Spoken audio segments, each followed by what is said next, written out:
नमस्कार दोस्तों, मैं हूँ रेलवे पोन्समैन अंकुश। दोस्तों स्वागत है एक और नए वीडियो में। और आज की ये वीडियो की हमारी 6 क्लासेस से पहले हो गई हैं और ये हमारी 7वें नंबर की क्लास है, जिसमें हम 1 दिसंबर की पहली शिफ्ट के जो मैथ में 25 क्वेश्चंस पूछे गए थे, उन सभी क्वेश्चंस का सॉल्यूशन करवाने वाले हैं। अब ये जो सवाल हैं, सवाल सिर्फ वही हैं जो आपके आने वाले एग्ज़ाम्स में आएँगे, चाहे वो एएलपी का एग्ज़ाम हो, चाहे वो ग्रुप डी का एग्ज़ाम हो, चाहे वो टेक्नीशियन का एग्ज़ाम हो, चाहे वो एनटीपीसी का ग्रेजुएट या फिर अंडर ग्रेजुएट वाला एग्ज़ाम, कोई सा भी एग्ज़ाम हो, तो इसी कंसेप्ट के आधार पे ही सारे के सारे सवाल आपके एग्ज़ाम में आएँगे। इसमें हम शॉर्ट ट्रिक्स भी सीखेंगे और बेस्ट अप्रोच के साथ क्वेश्चंस को सॉल्यूशन करेंगे। और इसी तरह से जो हमारी सीरीज़ है, इसकी टोटल 101 शिफ्टों का सॉल्यूशन हम कराएँगे, तो हमारे साथ लगातार जुड़े रहिएगा। और इससे पहले जो हम 6 क्लासेस बना चुके हैं, उसकी जो पीडीएफ है, जो उसकी प्लेलिस्ट है, वो हमने बना दी है, जो कि हमारे चैनल पे मिल जाएगी, तो वहाँ से जाके आप देख सकते हैं। और पिछली वीडियो अगर नहीं देखी हैं तो चलिए बिना किसी टाइम वेस्ट के हम पहले सवाल से शुरू करते हैं। एक्चुअली आज पहले सवाल से शुरू नहीं करेंगे, क्योंकि आपको फिर लगेगा कि इसमें जो है टाइम बहुत ज़्यादा लग रहा है, तो इसको हम लास्ट में करेंगे। अभी सबसे पहले 27 नंबर वाले सवाल से शुरू करते हैं। तो 27 वाले में कह रहा है कि एक विक्रेता ने एक वस्तु पर 73% की छूट दी और फिर भी उसको 56% का लाभ प्राप्त किया है, तो क्रय मूल्य और सूची मूल्य का अनुपात ज्ञात करना है। तो देखो, ऐसे सवालों को करने के लिए हम मान लेंगे कि जो क्रय मूल्य है वो 100 इकाई है। जब 100 इकाई क्रय मूल्य हम मान लेंगे यहाँ पे, फिर भी 73% की छूट देने के बाद जो इसका लाभ आ रहा है वो 56% आ रहा है। यानी कि लाभ कमाने के बाद जो 56% लाभ कमाएगा, तो वो 156 इकाई में बेचेगा, जो कि 73% छूट देने के बाद है सूची मूल्य पर, यानी कि 27% के बराबर होगा। सूची मूल्य निकालना है तो 100% से गुणा कर देंगे और यही हमारा जो है आंसर होगा। सॉल्व करेंगे तो 100 से 100 कट जाएगा। ये जो 27 है इस तरफ आएगा तो ऊपर में पहुंच जाएगा, 27 रेशियो में आ जाएगा 156। 3 से काटेंगे, 3 नाम 27, 3 से काट देंगे तो 3 5 15, 3 दूनी 6, इस तरह से आ जाएगा। 9:5 ऑप्शन नंबर 1 हमारा सही हो जाएगा। अगला सवाल है, ए और बी मिलकर किसी कार्य को 4 दिन में कर रहे हैं। तो ए और बी मिलकर एक 4 दिन में कर रहे हैं, बी अकेले उसी कार्य को 20 दिनों में पूरा कर सकता है। इफिशियंसी निकालने के लिए हम एलसीएम लेंगे, तो 20 का यहाँ पे ए की इफिशियंसी आ जाएगी, इनकी आ जाएगी दोनों की मिलाकर 5। जब दोनों की 5 है, बी अकेले की 1 है, तो ए अकेले की जो इफिशियंसी है वो 4 आ जाएगी। अब कह रहा है कि ए अकेले उसी कार का 2 गुना कितने समय में कर लेगा। जब 1 गुना 20 है तो इसका 2 गुना करेंगे तो 40 काम करना पड़ेगा। जब ए की जो इफिशियंसी 4 है और 40 काम करवाएंगे, तो ऑब्वियस सी बात है ऑप्शन नंबर बी 10 दिनों में कर लेगा। अगला सवाल है, उस त्रिभुज का क्षेत्रफल ज्ञात कीजिए जिनकी भुजाएं इस अनुपात में दी गई हैं और अनुपात में है तथा इसका जो परिमाप है 516 है। तो देखो, जब अनुपात दिया गया है तो दोनों को जोड़ के निकालेंगे कि कौन सी भुजा कितने कितने सेंटीमीटर की है। तो 516 28 और 23 जोड़ेंगे तो 28 3 31 41 51 और 5 हो जाएगा 56 66 76 86।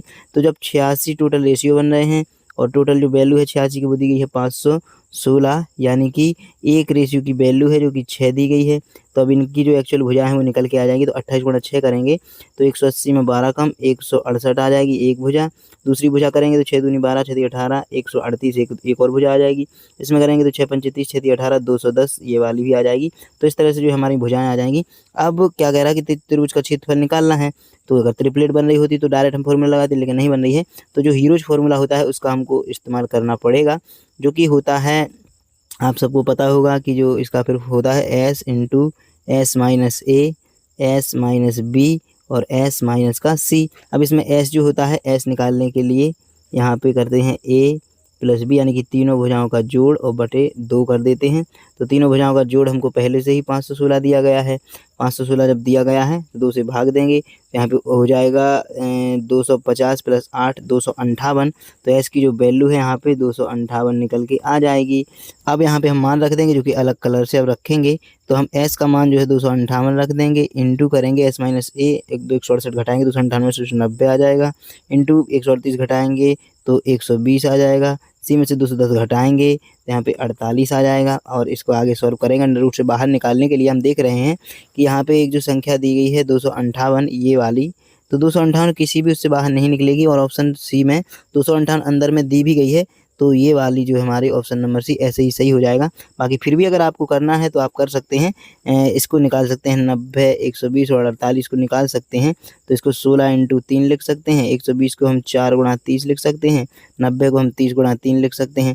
तो ये 30 30 निकल आएगा एक बाहर, ये 3 3 निकल आएगा एक बाहर 3, 4 का 2 निकल आएगा, 16 का 4 निकल आएगा, 4 दूनी 8 तिया 24, 24 तिया 720। तो यहाँ पे देख सकते हैं कि ऑप्शन नंबर सी हमारा सही हो जाएगा।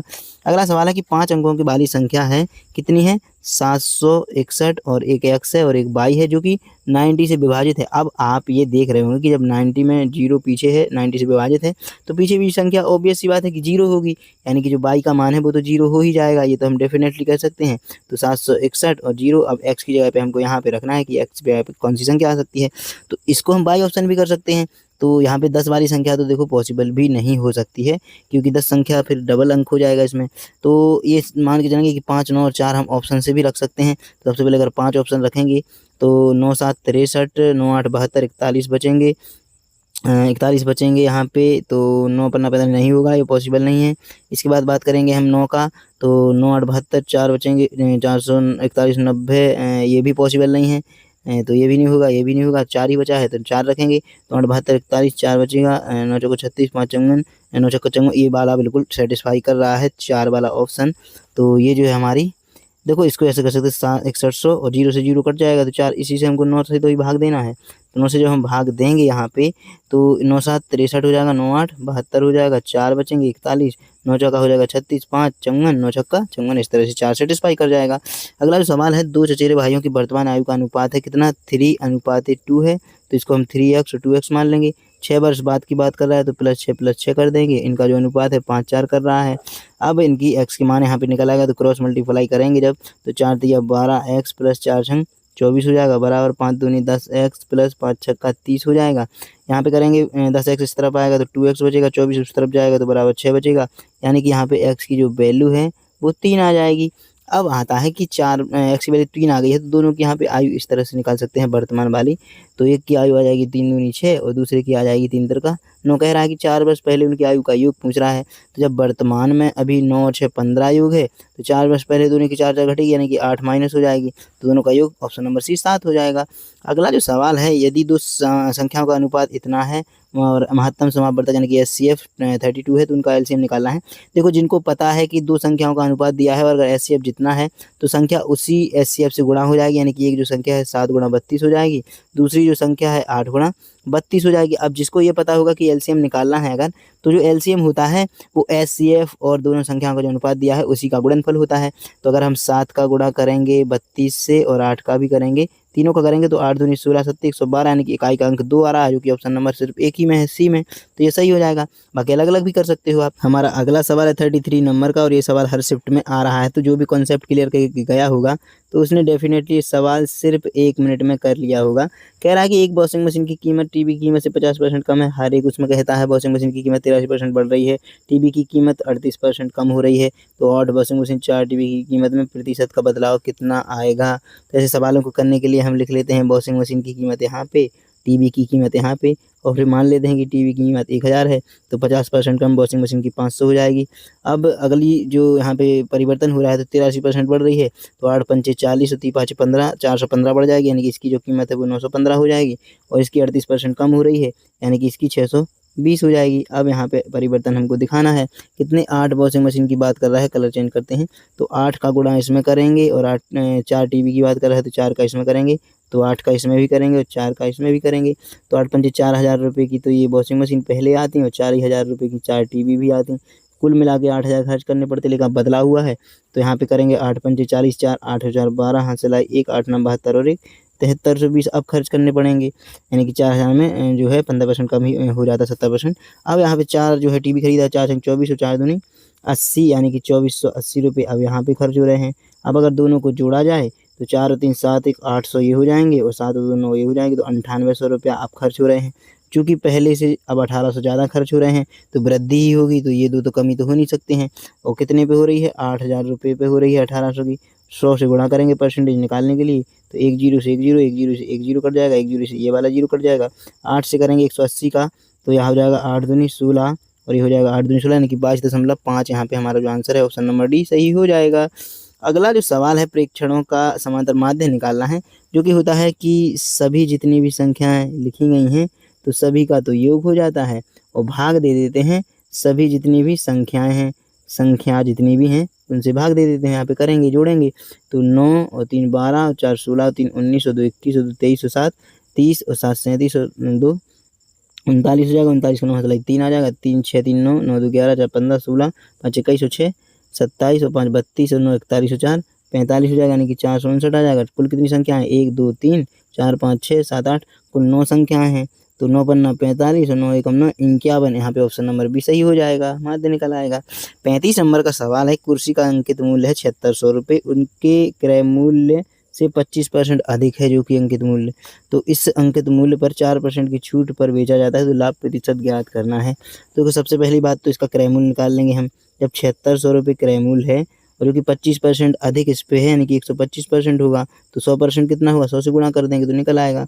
25 चौका 100 हो जाएगा, 25 पंचे 125 हो जाएगा। इसके बाद 5 से इसको काट देंगे तो हो जाएगा कितना? 4 इंटू ये हो जाएगा 5 एकम 5 पचम 25 5 दूनी 10 जीरो 15 चौका 60, यानी कि 6080 रुपये इसकी जो है एक्चुअल जो है यहाँ पे कॉस्ट प्राइस आ जाएगी। अब कह रहा है कि अंकित मूल्य पर 4% की छूट दे देंगे, तो 7600 पे कितनी की छूट मिल जाएगी? 76 इंटू 4 की छूट मिल जाएगी। 4 छंग 24 हसलाई 2 4 सत्ते 28 2 30, यानी कि 304 रुपये की छूट मिल जाएगी। तो लाभ प्रतिशत कितने का इनको हो रहा है? फिर भी तो इनको जो है 6000 जो 80 है, 6080 से जो है कितने हो रहे हैं? 7600 में 304 कम करेंगे तो 7296 यहाँ पे इनको मिल रहे हैं। 7296 इनको मिल रहे हैं। तो लाभ कितने का हो जाएगा? 6080 में तो 216 रुपये तो ये हो जाएंगे। इसके अलावा 1000 हो जाएंगे, तो 1216 की फ़ायदा हो जाएगी। 6080 रुपये पे हो जाएगी। परसेंटेज निकालने के लिए 100 से गुणा कर देंगे, 0 से 0 कट जाएगा और 608 दूनी 1216 10 दूनी 20, ऑप्शन नंबर डी हमारा सही हो जाएगा। अगला जो सवाल है 36 नंबर का, पुष्पराज और हिमानी ने मिलकर एक व्यवसाय में 34,100 का निवेश किया दोनों ने मिलकर। तो वर्ष के अंत में कुल लाभ जो हुआ है वो 5400 रुपये का हुआ है, जिसमें पुष्पराज का जो हिस्सा है यहाँ पे पुष्पराज आ जाएंगे और हिमानी यहाँ पे आ जाएंगे। जब 2700 पुष्पराज का हिस्सा है तो अब ऐसी बात है कि 2700 ही हिमानी का हिस्सा बचा होगा बाकी का। तो निवेश दोनों का बराबर होगा। जब 34,100 है तो 17,050 एक का 17,050 एक का, ऑप्शन नंबर डी दोनों का हो जाएगा। हमारा अगला सवाल है 37 नंबर का, कह रहा है एक सीढ़ी की दीवार के सहारे जमीन से 60 डिग्री का कोण बनाते हुए टिकी हुई है। यदि एक सीढ़ी का निचला हिस्सा दीवार से 5 मीटर की दूरी पे, तो सीढ़ी की लंबाई ज्ञात करनी है। देखो ऐसे सवालों करने के लिए हम एक यहाँ पे चार्ट बनाएंगे, ये वाला। देखो यहाँ पे क्या है, एक दीवार है तो दीवार ये वाली हो जाएगी, लंबी जो यहाँ पे लंब है दीवार हो जाएगी। पे बना जो एक टिकी हुई सीढ़ी है, यानी कि जब दीवार पे सीढ़ी टिकाते हैं तो इसी टाइप से तो टिकाते हैं हम लोग सीढ़ी। सीढ़ी जाएगी जो कि 60 डिग्री के कोण पे यहाँ पे टिक रही है। कह रहा है कि सीढ़ी का निचला हिस्सा दीवार से 5 मीटर की दूरी पे है, ये वाला यहाँ पे निचला हिस्सा हो जाएगा जो कि दीवार ये है। इनकी जो दूरी है यहाँ पे ये 5 मीटर आ जाएगी। अब कह रहा है कि सीढ़ी की लंबाई याद करो, सीढ़ी की लंबाई तो ये है जो कि कर्ण है। अब आप सबको पता होगा जब ये वाला कोण 60 है तो ये वाला 30 हो जाएगा और ये वाला तो समकोण बनता ही है 90 का जो कि बना रहेगा। अब आपको पता होगा कि जो छोटा कोण है उसके सामने वाली भुजा छोटी होती है, जो बड़ा कोण है उसके सामने वाली बड़ी होती है। तो 30 के सामने वाली की जो भुजा है ये हो जाएगी, 90 के वाली ये हो जाएगी, 60 के वाली ये हो जाएगी। यहाँ पे एक फॉर्मूला होता है कि अगर 30 डिग्री है या फिर 60 डिग्री है या फिर 90 डिग्री है, तो जो भी भुजा का एक मान दिया है, अगर 30 डिग्री के सामने की भुजा अगर 1 है तो 60 डिग्री के सामने √3 हो जाए गुणा हो जाएगी और 90 डिग्री के सामने की 2 गुना हो जाएगी। तो 30 डिग्री के सामने अगर 5 मीटर है तो 90 डिग्री के सामने 5 में 2 से गुणा कर देंगे, यानी कि 10 मीटर, ऑप्शन नंबर ए हो जाएगा। ये शॉर्ट तरीका है। हमारा अगला सवाल है 38 नंबर का, इसमें कह रहा है कि 3 संख्याओं का अनुपात 17/6 दिया गया है, इन संख्याओं का योगफल दिया गया है 1820, तो मध्य संख्या ज्ञात करने के लिए कह रहा है। तो देखो सबसे पहले हमें 17 12 और 6 का रेशियो दिया गया है, योग दिया गया 1820, तो इनके जो रेशियो है इनका जो योग है वो 35 हो जाएगा। इसका जो मान है वो 1820 के बराबर दिया गया है, यानी कि एक रेशियो का वैल्यू में 1820 में भाग देंगे तो 35 पंच 175, 7 35 दूनी 70, एक रेशियो की वैल्यू 52 आ जाएगी। कह रहा है कि मध्य संख्या ज्ञात करो, यानी कि मध्य संख्या जो 12 है यहाँ पे 12 रेशियो, तो 12 रेशियो की वैल्यू निकालेंगे तो 12 गुणा 52 करेंगे तो 2 दूनी 4 इकाई का अंक आएगा। ऑप्शन नंबर सी एक ही में दिया गया है, सही हो जाएगा। 39 एक बैंक में 3500 की जमा राशि पर अर्जित वार्षिक ब्याज कितना होगा, जो कि 17% वार्षिक साधारण ब्याज की दर से भुगतान करता है, यानी कि जो वार्षिक ब्याज कितना होगा 35-17% के, तो कुछ नहीं है 3500 का 17% निकाल देना है, क्योंकि एक साल के लिए पूछ रहा है। 100 से भाग दे देंगे, 0 से 0 0 से 0 0 से 0 कटेगा 57, 85 8 7 51 और 51 8 हो जाता है 59, यानी कि 595, ऑप्शन नंबर बी सही हो जाएगा। हमारा अगला सवाल है 40 नंबर का, कह रहा है कि चतुर्भुज है PQRS में R और S समद्विभाजक बिंदु T पर हैं, उसके अंदर जो बना हुआ है। देखो ऐसे सवालों को करने के लिए सबसे पहले हमें एक चतुर्भुज बनाना होगा, इस तरह से जो कि एक चतुर्भुज बना लेंगे हम। कह रहा है कि उसके अंदर एक टी बिंदु है, तो जो R और S हैं देखो सबसे पहले लिखेंगे हम P Q R S इस तरीके से। तो जो समद्विभाजक हैं किसके T बिंदु पे मिल रहे हैं इस तरह से, तो ये कोण है आपस में समद्विभाजक, यानी कि आधा आधा बढ़ जाएगा। अब यहाँ पे हम सबको पता है कि चतुर्भुज के जो चारों कोणों का योग होता है, जैसे कि कोण P, कोण Q, प्लस करेंगे कोण R, प्लस करेंगे कोण S, तो इनका जो योग है वो 360 डिग्री यानी कि 360 डिग्री आ जाएगा। लेकिन यहाँ पे जो है एस टी और आर ये वाला कोण दिया है कितना का, 13.5 का। अब हम ये भी जानते हैं कि ये जो त्रिभुज बन रहा है एस टी आर वाला, इनके जो कोणों का योग है वो 180 डिग्री होता है। तो सिर्फ एस टी आर का 13.5 है, तो जो आर और एस बचेंगे यहाँ पे समद्विभाजक वाले, तो कोण आर और कोण एस त्रिभुज के अंदर वाले ये बचेंगे, 180 में से 13.5 घटा देंगे तो 166.5 का बचेगा। तो ये जो समद्विभाजक वाले हैं यानी कि इसका जो डबल करेंगे यहाँ पे, तो जब ये दोनों मिलाकर आधे आधे 166.5 तो डबल करेंगे तो इसका जो दोगुना करेंगे तो 333 डिग्री आ जाएगा। जब 333 ये दोनों डिग्री हो गए हैं तो पी और क्यू जो यहाँ पे ये वाले दो कोण बचे हैं, तो 360 में से 33 घटा देंगे तो यहाँ पे 27 डिग्री आ जाएगा। कितना, कोण पी और कोण क्यू 27 डिग्री आ जाएगा। जब 27 डिग्री ये दोनों हैं और इनका जो अनुपात दिया गया है 4:5, तो मान लें कि एक 4x है और प्लस करेंगे एक 5x है, इन दोनों का जो योग है 27 डिग्री के बराबर है, यानी कि 9x बराबर 27 दिया गया है, तो x बराबर 3 डिग्री आ जाएगा। क्योंकि अंतर भी एक ही रेशियो का है और x की वैल्यू 3 भी है, तो ऑप्शन नंबर सी हमारा बिल्कुल सही हो जाएगा। अगला सवाल है 6 पुरुष किसी काम को 5 दिनों में पूरा कर सकते हैं। ठीक है भैया, 6 पुरुष किसी काम को 5 दिनों में पूरा कर सकते हैं, 2 महिलाएं इसे 15 दिनों में पूरा कर सकते हैं, 2 महिलाएं इसे 15 दिनों में पूरा कर सकती हैं, तो 3 महिलाएं और 3 पुरुष उसी काम को कितने दिन में पूरा कर सकते हैं। तो देखो इनकी जो इफ़िशियंसी है वो निकालने के लिए 2 महिलाएं इसे 15 दिन में पूरा कर सकती हैं। जब 6 पुरुष 5 दिन में कर रहे हैं तो एक पुरुष यहाँ पे 30 दिन में काम कर पाएगा, और जो 2 महिलाएं इसे 15 दिन में कर रही हैं तो एक महिला जो है इसे कर पाएगी 30 दिन में, यानी कि जो एक इनका जो रेशियो है वो सेम टू सेम आ रहा है। तो जब एक किसी का ले लेंगे 30 ही टोटल काम यहाँ पे आ रहा है, तो 3 महिलाएं और 3 पुरुष करेंगे तो 3 और 3 6 की इफिशियंसी काम होगा, तो 30 काम है 6 की इफिशियंसी होगा, तो 6 पंचे 30, यहाँ पे 5 ही दिन में काम हो जाएगा। मतलब कि पुरुष और महिलाओं की जब रेशियो बराबर है तो चाहे 6 पुरुष काम करें चाहे 6 महिलाएं काम करें, बात एक ही है। अगला सवाल है 42 नंबर का, राजू घर से 3.5 किलोमीटर दूर अपने कार्यालय तक पैदल चलता है। सुबह 1.5 घंटे में तय करता है 3.5 किलोमीटर की, जबकि शाम को घर लौटते समय वह वहीं दूरी तय करने में 30 मिनट अधिक उसको लगते हैं। तो दोनों तरफ की यात्रा के दौरान उसकी जो औसत चाल है वो कितनी होगी। देखो ऑब्वियस सी बात ये है कि जब 3.5 किलोमीटर जा रहा है उससे भी ज़्यादा अगर उसको समय लग रहा है, 30 मिनट अधिक लग रहा है उतनी ही दूरी के लिए, तो देखो सबसे पहले तो ऐसे ही कर लेंगे इसको 3.5 1.5 घंटे में तय कर रहा है, और प्लस यही 3.5 30 मिनट अधिक यानी कि 2 घंटे में कर रहा है, तो जो टोटल 7 किलोमीटर की दूरी है वो 3.5 घंटे में टूट भी कर रहा है, यानी कि जो एवरेज स्पीड है ऑप्शन नंबर ए हमारा बिल्कुल सही हो जाएगा। अगला जो सवाल है 43 नंबर का, एक फल विक्रेता 1 रुपये में 2 नींबू खरीदता है। ठीक है भैया, यानी कि एक जो नींबू है वो 50 पैसे में खरीदता है। अब कह रहा है कि और 3 नींबू 3 रुपये में 5 नींबू यानी कि 60 पैसे का एक नींबू सेलिंग प्राइस इसकी हो जाएगी, और कॉस्ट प्राइस जो है इसकी 50 पैसे हो जाएगी। तो उसका लाभ प्रतिशत कितना है, 10 का लाभ कमा रहा है, कितने पे कमा रहा है, 50 पे कमा रहा है, 100 से गुणा कर देंगे तो 20% यहाँ पे ऑप्शन नंबर हो जाएगा बिल्कुल सही बी। अगला सवाल 44 दो क्रमांकित विषम संख्या का गुणनफल इतना ज़्यादा है तो संख्या छोटी कौन सी है। अब विषम संख्या पूछ रहा है, यानी कि सम जो है 2 से गुणा होती है, जिसके लास्ट में 2 का गुणन हो, और जो विषम होती है वो जिसमें 2 का मतलब ऑड हो। तो अब जब यहाँ पे इकाई अंक 3 आ रहा है तो 9 की जो अगली संख्या होगी वो 1 होगी, तो इकाई अंक 9 आएगा, यानी कि ऑप्शन नंबर ये तो हो ही नहीं सकता है। 7 के बाद अगर 9 होगी तो 9 7 63 ये हो सकती है। 5 के बाद 7 आएगा तो 7 5 35, इसका इकाई अंक 5 आएगा तो ये भी नहीं हो सकती है। 3 के बाद 5 है तो 3 5 15, इसका भी इकाई अंक 5 आएगा तो ये भी नहीं हो सकती, यानी कि ऑप्शन नंबर भी ऐसे ही सही हो जाएगा। तो चलो भैया 127 और अगली जो संख्या होगी वो हो जाएगी 129। अब इसका गुणा आप खुद कर लेना है, तो 16,383 आएगा, मुझे तो पता ही है। अब अगला सवाल है 45 नंबर का, एक व्यक्ति का वेतन 30% कम हुआ और फिर 2 वर्षों में 30% बढ़ गया, यानी कि एक व्यक्ति का जो वेतन है पहले अगर 100 रुपये था तो फिर 30% कम होकर 70 बच गया, या फिर 10 से 7 हो गया ये कह सकते हैं। 2 वर्षों बाद 2 वर्षों में 30% फिर से बढ़ गया, तो 2 वर्षों में 30% फिर से बढ़ गया, तो इसका मतलब है कि जब फिर से 10 होगा और फिर से 30% बढ़ेगा तो 10 से यहाँ पे 13 हो जाएगा, यानी कि 100 से ओवरऑल 91 होगा। या फिर ये कह रहा है कि 2 बार बढ़ रहा है, शायद 2 वर्षों में लगातार बढ़ रहा है, तो 10 से तुरा एक और बार हो जाएगा। तो इस तरह से हम जो 1000 की इसकी पेमेंट थी अब हो जाएगी 13 169 और 169 में 7 का गुणा और कर देंगे तो 7 नाम 63 6 7 6 4206 48 और 4 7 और 4 1183 हो जाएगा, यानी कि 18.3 की वृद्धि हो जाएगी। ऑप्शन नंबर ए बिल्कुल सही हो जाएगा।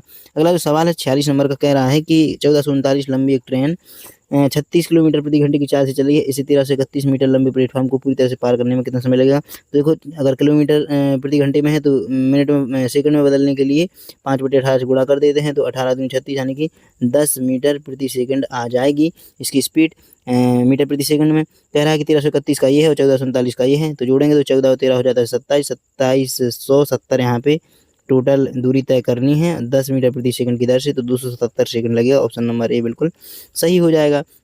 47 नंबर का सवाल, एक समकोण त्रिभुज का जो परिमाप है वो ज्ञात करना है। इसकी समकोण बनाने वाली भुजाएं कितनी कितनी हैं। समकोण बनाने वाली जो भुजा 2 होती हैं इस तरह से, और फिर एक भुजा ए हो जाएगी, तो ये 90 डिग्री का कोण बनेगा। तो एक भुजा जो है ये कि 24 है, मान लेते कोई भी भुजा एक 24 है और एक भुजा जो है 18 है। तो कर्ण निकालने के लिए इसको जो है पाइथागोरस प्रमेय लगाएंगे, जिसमें दोनों भुजाओं का स्क्वायर एक कर्ण के स्क्वायर के बराबर होता है, यानी कि कर्ण का स्क्वायर, ये हमारा आंसर आ जाएगा। तो 24 का जो स्क्वायर होता है वो 576 होता है, प्लस 18 का होता है 324, से जोड़ेंगे तो 5 3 8 1 900 आ जाएगा, यानी कि के की जो वैल्यू है वो 30 यहाँ से निकल के आ जाएगी। ऑप्शन नंबर सॉरी यहाँ पे परिमाप फिर पूछा है, तो एक जो भुजा है 24 है, दूसरी भुजा 18 है, एक भुजा हमने 30 निकाल ली है, तीनों का जोड़ करेंगे तो 18 या 36 66, यानी कि सॉरी 8 4 12, यहाँ पे 2 इकाई अंक यानी कि 72। ऑप्शन नंबर सी सही हो जाएगा। अगला सवाल है, यदि किसी संख्या के 20% का 78 में जोड़ा जाए, ठीक है भैया, किसी भी संख्या के 20% को, मान लो कि कोई भी संख्या है एक्स है, तो एक्स के 20% हो जाएगा ये, उसमें अगर 78 जोड़ा जाए, ठीक है 78 जोड़ा जा रहा है तो परिणाम वही संख्या होगी, ठीक है भैया, परिणाम जो है एक्स ही हो रही है, तो उसी संख्या का 80% कितना होगा। तो चलो भैया पहले तो एक्स का मान निकाल लेते हैं ऐसे में। तो ये जो x है तो 20 से 0 से ये कट जाएगा, 2 पंचे 10, तो x बटे यहाँ पे x/5 आ जाएगा, प्लस का 78 है ही, बराबर का x यहाँ पे भी है, तो यहाँ पे एलसीएम लेंगे तो 5 आ जाएगा, तो x प्लस का 5 7 35 और 5 8 40, यानी कि 390 ये हो जाएगा, बराबर का x है। अब क्रॉस मल्टीप्लाई करेंगे तो यहाँ पे हो जाएगा ये 5x, x इस तरफ है तो इस तरफ जाएगा तो माइनस का 4x बचेगा, यानी कि 4x की वैल्यू अगर 390 है, यानी कि जो x की वैल्यू है वो 390/4 आ जाएगी। तो 390/4 हमारी संख्या हो जाएगी। कह रहा है कि उसका 80%, तो 80% 80 गुणा 100 यहाँ से निकाल देंगे, तो 0 से 0 कट जाएगा, 4 से ये 2 बार कट जाएगा, 2 से 5 बार कट जाएगा, 5 से करेंगे तो 78, यानी कि ऑप्शन नंबर डी हमारा बिल्कुल सही हो जाएगा। अगला सवाल है 49 नंबर का, कह रहा है कि इसको सरल करना है। तो देखो ऐसे कर सकते हैं हम, एक्स स्क्वायर का जिनको लिख सकते हैं, माइनस का चिन्ह लगा हुआ है और यहाँ पे गुणा करना है 3x से x में, तो ये वाला हम कोष्टक बड़ा कर लेंगे, तो 3x में x का करेंगे तो हो जाएगा 3x स्क्वायर, फिर यहाँ पे 5 में करेंगे तो प्लस का हो जाएगा 3 5 15x, फिर -2 से करेंगे तो माइनस का 2x, फिर माइनस और प्लस का करेंगे तो माइनस का 10 हो जाएगा। अब यहाँ पे करेंगे हम तो चिन्ह बदल जाएगा, 3x स्क्वायर माइनस का हो जाएगा 3x स्क्वायर, प्लस है अगर तो प्लस की जगह यहाँ पे फिर माइनस ही हो जाएगा, तो माइनस का हो जाएगा 15x, माइनस का है तो प्लस का 2x, माइनस का है तो प्लस का 10 हो जाएगा। अब एक्स स्क्वायर माइनस का अगर 3x है तो माइनस का 2x स्क्वायर हो जाएगा, और माइनस का 15x है प्लस का 2 है तो माइनस का 13x हो जाएगा, और प्लस का 10 है ही, तो माइनस का 2x स्क्वायर माइनस का 13x किस में है, माइनस का 2x स्क्वायर, इस सिर्फ ऑप्शन नंबर ए में ही ये चीज़ें दिख रही हैं, तो ये सही हो जाएगा। अगला जो सवाल है हमारा 50 नंबर का, और ये जो सवाल है ये थोड़ा इस तरीके का रहने वाला है हमारा कि इसको थोड़ा समय लगेगा, क्योंकि जो ए की पावर m होती है उसकी पावर n, तो ये गुणा में चली जाती है, इस तरह का सवाल है ये। तो देखो इसमें दिया गया है 5, इसकी पावर है 3x + 4, 125 को हम लिख सकते हैं 5 का क्यूब में इसका गुणा करेंगे तो ये हो जाएगी जो है हमारी प्लस की 5 की क्यूब करेंगे तो हो जाएगी इसकी पावर 3 का गुणा इसमें हो जाएगा 3x प्लस 1 का 3 में करेंगे तो 3 ये हो जाएगा, अपॉन में करेंगे तो 5 का सेम इसका कर देंगे तो 3x और प्लस का यहाँ पे 3 ये हो जाएगा, माइनस करेंगे तो 5 3x + 2 इस तरह से हो जाएगा। अब यहाँ पे हम एक जो है इसकी जो घात कॉमन ले लेंगे, कितनी 3x + 2 ऊपर और नीचे भी ले लेंगे, तो इसकी जो घात है मतलब कि जो घात है 5 की घात 3x + 2 है, तो ये हम कॉमन अगर ले लेंगे तो यहाँ पे जो संख्या बचेगी तो ये बचेगी 5 की घात 3x प्लस तो चला गया तो 5 की घात 2 बचेगी, और प्लस यहाँ पे 5 की घात 1 बचेगी, और अपॉन करेंगे तो यहाँ पे जो 5 की घात है वो 1 बचेगी, और माइनस 5 की घात, यहाँ पे 1 भी नहीं बचेगी तो 5 की घात 0 बचेगी। अब इसको जब हम सॉल्व करेंगे तो ये नीचे यहाँ पे भी तो हमने जो है कॉमन ली थी, कितनी 5 3x + 2 ये वाली, तो ये से ये कट जाएगी। अब जो बचेगा तो 5 का स्क्वायर 25 बचेगा और प्लस 5 की 1 है तो 5 ये बचेगा 30 बचेंगे। 5 का स्क्वायर 1 है तो 5 का जो एक घात है तो 5 ही रहेगा, माइनस 5 के बाद 0 होती है तो ये किसी की भी बात 0 हो तो 1 होता है, तो ये 4 बचेगा, तो 30/4 टोटल बचेंगे। इसको काटेंगे तो 7.5 हमारा आंसर आ जाएगा, ऑप्शन नंबर सी सही हो जाएगा। तो इस तरह से हमने टोटल अभी सिर्फ 24 सवाल किए हैं। 25वां सवाल जो हमने पहला छोड़ा था, चलो उस पर चलते हैं और हम सबसे पहला सवाल करवाते हैं, क्योंकि इसमें टाइम ज़्यादा लगता है और शुरुआत में करवाता तो फिर आपको ऐसा लगता कि हम ज़्यादा समय ले रहे हैं, तो आप यहीं से छोड़ के फिर भाग जाते। तो देखिए हमारे जो सवाल में वर्ग अंतराल दिया गया है जो कि 15 से 25 है, 25 से 35 है, 35 से 45 है, और ये जो मात्रा दी गई है यानी कि ये बारंबारता दी गई है, 6 है, 10 है, x है, और इसकी हमें जो है मीन पॉइंट निकालना पड़ता है, यानी कि जो मध्य बिंदु होती है, मध्य बिंदु जो निकालनी पड़ती है। तो इसकी मध्य बिंदु 15 और 25 का एवरेज निकालेंगे तो यहाँ पे आ जाएगी 20, ये मध्य बिंदु आ जाएगी। इसकी जो है मध्य बिंदु ये आ जाएगी 30 मध्य बिंदु, और इसकी आ जाएगी 40 मध्य बिंदु। इस तरह से तीनों की निकाल लेंगे हम। अब यहाँ पे माध्य और बहुलक हमको बराबर करना है, जो कि सवाल में पूछा है। तो माध्य का जो यहाँ पे फॉर्मूला होता है, इसके लिए सिग्मा हमको करेंगे तो x मोड बराबर होता है sigma F x upon sigma F. ये सवाल ये वाला फॉर्मूला होता है। तो एफ एक्स निकालने के लिए जो एफ आई इंटू एक्स आई यानी कि जो मध्य बिंदु है उसका गुणा बारंबारता जो 6 है इससे करना पड़ता है। तो ये जब हम करेंगे और इन सभी का जोड़ करेंगे तो हमारा जो है एफ एक्स निकल के आता है। तो ये करेंगे हम, तो 20 गुणा 6 करेंगे तो 120 आ जाएगा, प्लस 30 गुणा 10 करेंगे तो 300 आ जाएगा, प्लस 40 गुणा x करेंगे तो 40x आ जाएगा, और अपॉन में करेंगे f जो कि होता है हमारा f जो सभी बारंबारताओं का योग होता है वो होता है f। तो 16 हो जाएगा, ये 10 और 6 16, और x हो जाएगा हमारा बारंबारता 16 + x हो जाएगी, यानी कि जो यहाँ पे इसका जो माध्य है ये यहाँ पे आ जाएगा 300 100 100 420 प्लस 40x। तो यहाँ पे आ जाएगी 420 plus 40x upon 16 plus x, ये आ जाएगी। तो ये माध्य आ गया। अब बहुलक निकालना पड़ेगा, तब जाके तो हमारा यहाँ पे जो इसको बराबर करेंगे तो हमारा जो है मान आ जाएगा कि x का मान जो है कितना आता है। तो देखो सबसे पहले बारंबारता निकालने के लिए एक फॉर्मूले का इस्तेमाल होता है, कौन से, l प्लस कोष्टक में f1 माइनस का f0 अपॉन में करेंगे 2f1 माइनस का f0 और माइनस का f2 और इंटू में करते हैं h। इस फॉर्मूले में मान रखेंगे, 10 वाला हम मान के चलेंगे तो ये जो है निम्न सीमा 25 हो जाएगी और l बराबर 25 हो जाएगा, और जो f1 होता है जो कि बारंबारता हम ले रहे हैं तो 10 हो जाएगा, f0 जो सबसे छोटी बारंबारता है 6 है तो 6 हो जाएगा, 2f1 हो जाएगा जो कि हम मान ही रहे थे 10, और f0 हम 6 मान ही लिया है, और f2 जो है दूसरी बारंबारता यानी कि x तो ये मान लेंगे, और जो h है h जो हम मान रहे हैं h बराबर जो 10 यहाँ पे रखा था हमने बारंबारता लिया था उसी को हम लोग h जो वर्ग अंतराल की माप होती है जिसकी 15 से 25 में 10 की हो रही है, 25 से 35 में 10 हो रही है, तो जो वर्ग अंतराल होता है उसी को h कहते हैं। तो इस तरह से हम सभी की जो है माप सभी का जो है यहाँ पे मान रख देंगे। तो सबसे पहले जो लोअर लिमिट है हम 25 मान रहे थे तो यहाँ पे 25 हो जाएगा, फिर यहाँ पे प्लस करेंगे हम लोग और कोष्टक बंद करेंगे तो f1 का मान 10 हो जाएगा, माइनस f0 का मान 6 मान ही रहे थे, 2f1 2 इंटू 10 करेंगे तो 20 हो जाएगा, और माइनस का चिन्ह लगा हुआ है, f0 6 है, माइनस का चिन्ह लगा हुआ है, f2 x है, इंटू करेंगे और h की वैल्यू वर्ग अंतराल हम 10 मान रहे थे, और जब इसको हम सॉल्व करेंगे तो हमारा जो ओवरऑल सॉल्यूशन है वो आ जाएगा 25 प्लस का आ जाएगा 40/14, 20 माइनस 6 करेंगे तो 14 और माइनस का हो जाएगा x, और इसको हम बराबर करेंगे इस माध्य वाली जो हमने यहाँ पे वैल्यू निकाली थी बराबर कर देंगे 420 plus 40x upon 16 plus x से। अब यहाँ पे जो हम मान निकालेंगे इसको सॉल्व करने के बाद तो x बराबर, अब हमको यहाँ पे ऑप्शन का उपयोग करना पड़ेगा, क्योंकि ऑप्शन का उपयोग नहीं करेंगे तो फिर दिक्कत आ जाएगी। तो 1 का प्रयोग करेंगे तो ये तो पॉसिबल ही नहीं है, होगा ही नहीं। 2 का उपयोग करेंगे तो ये हो जाएगा 25 प्लस 40/2, तो ये हो जाएगा 12/40 दशमलव में आएगा तो ये भी दिक्कत हो जाएगा।